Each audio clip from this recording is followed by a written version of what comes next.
영상 들어가기에 앞서서 제가 어쩌다가 책에 빠졌는지 그 계기를 꼭 말씀을 드리고 싶은데요. 제가 정말 인생에 바닥을 찍었던 시기가 있었어요. 그럴 때 있잖아요. 사람이 너무 싫은 순간, 고민을 사람들한테 가서 털기도 싫었고, 그렇다 해서 혼자 이겨내기에는 너무 벅차고 많은, 술도 마셔보고 많은 회피를 해봤는데 도저히 해결책을 못 찾아서 책을 읽기로 결심을 했었습니다. 그때 억지로 만든 습관이 지금은 저의 완전한 취미가 된, 저를 진짜 일으켜준 책들이라 해도 무방한 것 같아요. 제일 처음 소개드릴 책은 바로 요 계속해보겠습니다 라는 책인데요. 진짜 꽤 오래전에 나온 책인데 말 그대로 삶을 정말 계속해서 살아나가는 사람들에 대한 이야기가 나와요. 요즘 특히 나오는 책들이 대부분 너 잘 살아야 돼? 라는 느낌을 저는 되게 많이 받았었거든요. 근데 너무 힘든 시기에 그런 책들을 읽으면 무슨 생각이 드냐면, 아니 나 힘들어 죽겠는데 어떻게 사람을 이해하며 살아가지? 라는 되게 반발 심리가 많이 들었었단 말이에요. 오히려 이 책은 무리하지 않아도 된다. 그냥 삶을 말 그대로 계속하는 데 의미가 있다라고 지속적으로 말해주는 책이거든요. 이거 소라랑 나나의 엄마인 애자가 남편을 불의의 사고로 잃게 되거든요. 근데 아직 내 몸에 있는 사랑이 다 하지 못하는 거야. 뭐 연인 관계에서도 그렇죠. 그래서 애자는 너무 옛날부터 어차피 다 죽으면 끝인데 라는 마음을 먹고 사는데, 아무래도 좋을 일과 아무래도 좋을 것으로 삶을 채우면서 살아나가는 게 그냥 삶인 것 같다. 특별한 상황을 가장하는 게 아니라 일상에서 느꼈을 법한 감정을, 제가 되게 기억에 남았던 게 바로 옆집에 사는 낙이라는 친구의 어머니가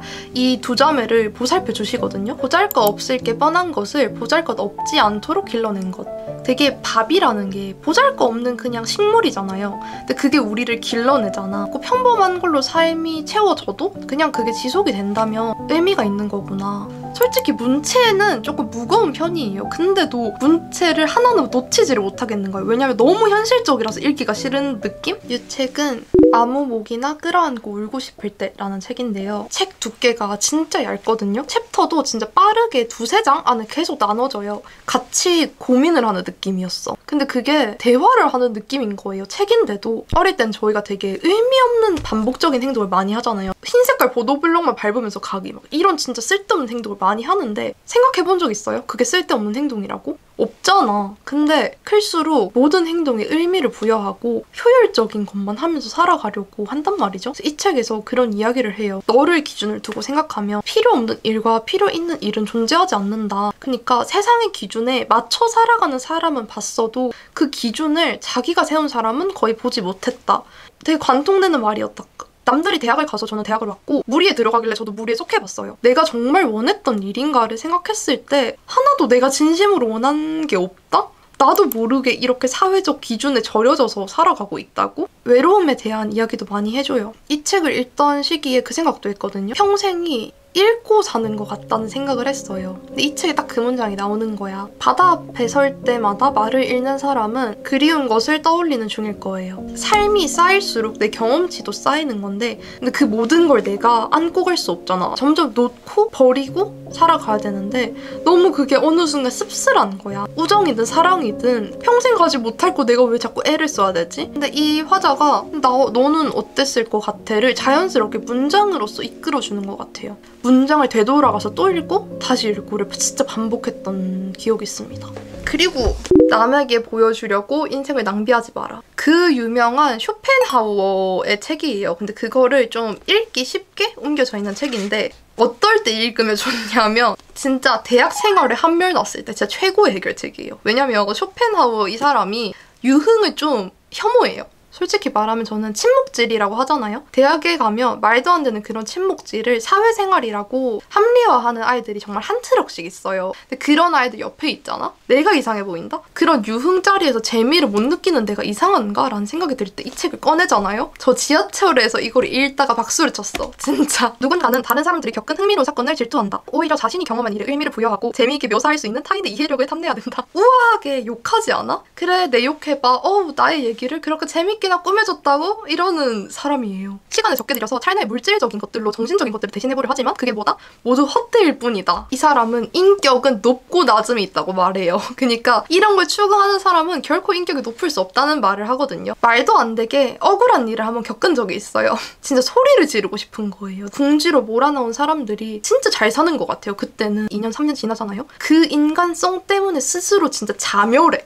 그러니까 이 책대로 진짜 그 인격의 짐이라는 게 있어요. 이 말이 여기서 나왔더라고. 건강한 몸에 건강한 마음이 깃든다가 여기 있어요. 우리를 행복하거나 불행하게 만드는 것은 객관적이거나 실제적인 사물이 아니라 우리의 견해라고 말하거든요. 그러니까 즉 우리가 바라보는 세상대로 세상이 이루어져 나간다는 거야. 뭐 짜증나 이렇게 바라보면 짜증나는 세상이 되는 건데 쟤 좋은데? 하면 좋아지는 거야. 향락의 원천을 자기 안에서 찾을수록 행복해진다가 이 책의 본질이거든요. 결국 지 자신과 잘 노는 사람이 승리한다인 것 같더라고요. 어차피 타인한테 얻을 수 있는 거는 순간의 기쁨과 행복밖에 없어요.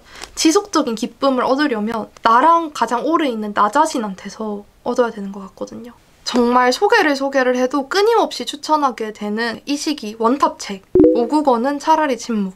이 책은 저번에도 짧게 소개를 했었는데 또 다른 방향성으로 소개를 해드리고 싶어서 가져왔거든요. 작가분이 파리 유학을 갔다가 삶에 대한 여러 가지 고민을 산문 형식으로 풀어낸 책인데 누군가의 잘 쓴 일기장을 내가 훔쳐볼 수 있게 된 느낌? 이거 사람의 찰나에 대한 표현을 되게 잘해요. 인연과 제일 기억에 남던 스토리가 매주 한 극장 앞에서 무료 표를 나눠주는 아저씨를 만나는 거예요. 그 아저씨 덕분에 계속 오페라를 보러 갈 수 있게 돼요. 근데 그 아저씨도 진짜 대단한 게 그 학생들을 무료로 보여주려고 자기가 줄 서서 오페라 시작 전까지 몇 시간을 서 있는 거예요. 한 장르를 한 사람에게 빚질 수 있을까? 누군가 처음 맛보게 해준 과일을 철마다 찾아 먹고 나를 이루는 것들은 모두 한 시절 매우 고유한 방식으로 내 삶에 도래했다가 대개는 흔한 방식으로 멀어진 구체적으로 아름다웠던 한 사람 한 사람으로부터 나온 것이다. 나는 장클로드 아저씨에게 오페라를 비쳤다. 미쳤죠? 어느 순간 저라는 사람이 짠! 하고 나타난 게 아니라 이 시기에 그 친구를 만나서 저의 요만한 부분도 완성이 됐던 거고 그렇게 평생을 빚져서 내 삶이 이루어지는 거구나를 이 책을 통해서 얻었고 떠나간 것들이 그제서야 안 슬펐던 것 같아요. 자기의 삶이 너무 바빠서 오페라를 보러 가지를 못해요. 그 아저씨를 찾아갔는데 계신 거예요. 그 시절에 아저씨가 나를 잊었기 때문에 내가 아름다운 것들을 놓친 게 아니라고. 그때는 그저 그런 때였다고. 흘러간 것들이 하나도 슬프지 않다고. 흘러보냄과 떠나보냄은 나 때문에 일어나는 게 아닐 때도 많잖아요. 저는 그렇게 저를 탓하게 되더라고요. 이 친구한테 내가 이렇게 안 했으면 남았을 텐데. 이 문장으로 제가 너무 위로를 받은 거예요. 너가 챙기지 못해서도 아니고 그냥 그저 그럴 때였다고. 놓칠 시기들이었다고. 그게 너무 좋았어요. 안간힘 써서 모든 걸 애쓰지 않아도 흘러가는 대로의 삶인 거니까. 그리고 표지부터 너무 예쁜 정말 유명한 김초엽 작가님의 방금 떠나온 세계라는 책입니다. 이 책이 SF 소설이고 약간 단편이 모여있는 그런 형태로 구성이 돼 있어요. 신체가 하나 더 있는 과잉 신체를 가지고 사는 사람에 대한 이야기. 비장애인의 시선에서는 장애로서 칭해지는 것들이잖아요. 근데 이 책에서는 꾸준하게 편견이 아닌가 사실 그게? 과연 우리는 그들의 세상에 그들의 세계에 발을 들여본 적 있냐는 질문을 던져요. 이 시기에 제가 했던 가장 큰 착각이 제가 옳다는 착각이었어요. 내가 옳고 세상이 이상해서 나를 자꾸 이렇게 만든다. 근데 이 책이 딱 겪어보지 못한 세상을 이해할 수 있을까? 시력이 이씨 살아왔잖아요. 근데 과연 시력이 없는 사람의 세상을 이해할 수 있을까? 실제로 우리가 삶에서 타인을 저의 기준으로 판단하고 산단 말이죠. 진짜 신기한 게 뭔지 알아? 지나가는 사람들 뚱뚱하다 욕하거나 그러는 사람들 있잖아요. 제일 다이어트에 예민하거나 오히려 자기는 뚱뚱한 경우가 많아요. 이곳을 사랑하게 만드는 것들이 이곳을 덜 미워하게 하지는 않아. 그냥 동시에 존재하는 거야. 다른 모든 것처럼. 우리가 엄마 아빠를 사랑해. 하지만 싫어해. 이거는 뭘까? 이러는 감정들. 내가 싫어하는 사람을 애초부터 이해하지 않았던 게 아닐까? 저는 한평생 제 세계에서 산 것 같더라고요. 근데 최근에 폭삭소가수다라는 드라마가 진짜 핫했잖아요. 근데 저는 그게 핫해질 수 있었던 가장 큰 이유가 버리는 인물이 없었기 때문이라 생각하거든요. 사실 학시 아저씨도 진짜 빡치고 가부장적이고 미친놈이었지만 그런 면이 있어서 물심양면 도와줄 수 있었던 거잖아요. 관식이가 어떻게 보면 너무 좋죠. 진짜 다정하고 좋은데 물심양면 도와줄 수 있는 면에서는 부족했잖아요. 그 완벽해 보이는 관식이마저. 저는 그게 인간인 것 같거든요. 결코 진짜 사이코패스를 제외하고는 우리 삶 주위에 있는 대부분의 인간이 딱 뒤집잖아요? 미워할 수가 없다? 이 사람의 단점이 실은 뒤집으면 장점인 거야. 무덤덤해서 좋았던 사람이 무심해서 힘들어지거든요. 우리가 그 세계를 조금만 건너가주면 품을 수 있는 사람이 많아지는 것 같아요. 어떤 세계가 너를 받아주는 게 아니라 그저 그곳에 너를 받아주는 어떤 사람이 있는 거다. 슬픔을 공부하는 슬픔이라는 책입니다. 구성이 진짜 특이해요. 자기가 읽었던 책을 다시 한 번 더 책으로 서술하는 구성이거든요. 오, 이 책 문장 좋은데? 이러고 좋은 책을 또 발견할 수도 있어. 응대가 그 자체로 나의 감정적 자원을 크게 소모시키는 일이다. 그런 일들이 피곤하다고 느껴지면 고마워할 줄 모르는 나 자신에게 마음이 불편해져서 그것이 또 나를 갉아먹는다. 1월에 넘어가기까지 진짜 엄청나게 우울했었거든요. 많은 지인들이 와서 저를 위로해주려 했었거든요. 근데 제가 진짜 거절하고 스스로를 고립시켰단 말이에요. 왜냐면 사람의 대화라는 게 일방통행이 아니잖아요. 제가 털고 나면 그 사람 이야기를 어느 정도 제가 들어줘야 되는데 와 진짜 그때는 그럴 체력이 없는 거야. 그런 공감을 감정적 자원을 갉아먹는 일이라고 생각 못 해봤었거든요. 또 혼자 떠들기에는 내 마음이 또 너무 미안한 거야. 저는 갈수록 그렇게 스스로를 고립시키는 시간이 더 많아지는 것 같아요. 나의 고민이 오롯이 나의 몫일 때가 많거든요. 사람들이랑 대화는 하면 1차적으로 이해가 되거나 다독여는 져요. 근데 뼛속까지 깊은 위로를 해줄 수 있는 거? 그거? 나 자신밖에 없다. 진짜. 왜냐면 나 자신밖에 그 미세한 감정의 결을 못 읽어요. 근데 그 고립을 어떻게 하면 되게 똑똑하게 할지 말 그대로 슬픔을 공부해서 어떻게 잘 슬퍼할지를 말해주는 책이에요. 우리에게 닥쳐오는 슬픔을 우리가 어떻게 알고 막아낼 수는 없다. 근데 그 슬픔을 어떻게 겪어내느냐?